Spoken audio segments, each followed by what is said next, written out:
Deer আপা, মাসি, খালাম্মা, ইঁদুর মুখী, মনে রাখিস তোর নামে হাজার হাজার উদ্যোক্তা দাঁড়ায় আছে, কয়েক হাজার উদ্যোক্তা দাঁড়ায় আছে কমপ্লেন করার জন্য আমার কাছে। মানে ওই বহু কমপ্লেন আছে, বহু কমপ্লেন আছে, বহু কমপ্লেন আছে।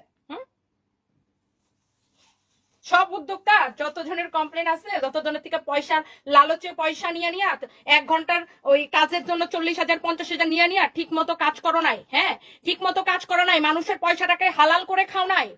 কি জবাব দিবা তাদেরকে আপা? কি জবাব দিবা?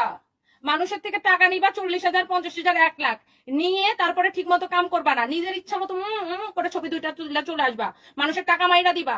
এগুলোর কি জবাব দিবা খালাম্মা? Get ready.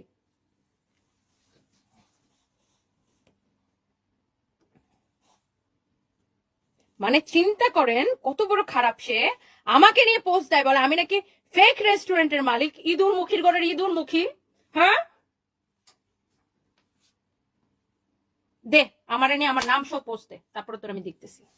দে, আমি তুমি আমার ওই ওই ওই ইন্ডাস্ট্রির ওই ওই ওই ইয়া পাইছো না। হ্যাঁ, 2 টাকার ব্যবসায়ী পাইছো না যে তুমি যা খুশি আমার নিয়ে বুড়ে ফেলাইবা। হ্যাঁ, ফালতু ছোট লোক কোথাকার।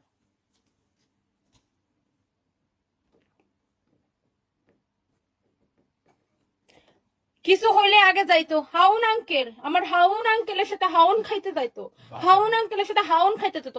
হাউন আঙ্কেলের বাড়ি আমাগো বাড়ির পাশে, কিন্তু আমরা কোনোদিন হাউন আঙ্কেলের কাছে হাউন খাইতে যাই নাই। হাউন আঙ্কেলের কাছে হাউন খাইতে কারা যাইতো? হাউন আঙ্কেলের হাউন খাইতে আপারা আপনারা সবাই দেখেছেন, দেশের মানুষ সবাই দেখেছে কার জামাই তবলা ভালো করে বাজাইতে পারে আর পারে না, কার কার হাউন আঙ্কেলের কাছে যাওয়া লাগতো, হাউন আঙ্কেলের অফিসে ভাত খাওয়া লাগতো, হাউন আঙ্কেলের নিয়ে অনেক কিছু করা লাগতো। আমাদের তো এত বেডার কাছে যাওয়া লাগে না, কোনো বেডার কাছে যাওয়া লাগে না, নিজের এক জামাই বেডা ছিল, সব জায়গায় নিজের জামাই বেডার নিয়ে দৌড়াতাম। তো এখন তার হাউন আঙ্কেল নাই যে তুমি হাউন আঙ্কেলের কাছে যাবা বেবি।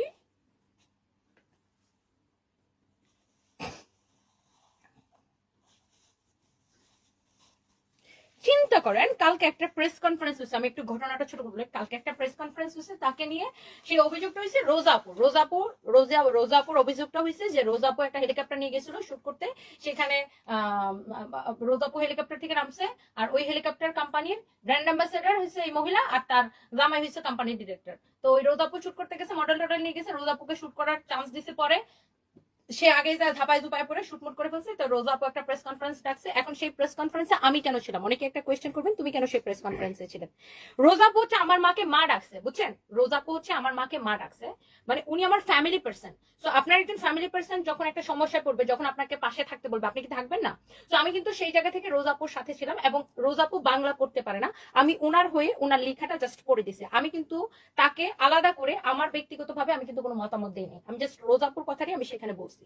ও মাম্মা মাম্মা মাম্মা আফামনি, দুর্মুখী আফামনি আমার নিয়ে পোস্ট দিয়ে দিছে যে একজন নারী উদ্যোক্তা ফেক রেস্টুরেন্টের মালিক। হ্যাঁ, পোস্টার দেয় খালি আমাকে নিয়ে যে আমি রুবাত ফাতিমা তনি রেস্টুরেন্টের ফেক মালিক, শুধু এই পোস্টার জন্য আমি ওয়েট করতেছি।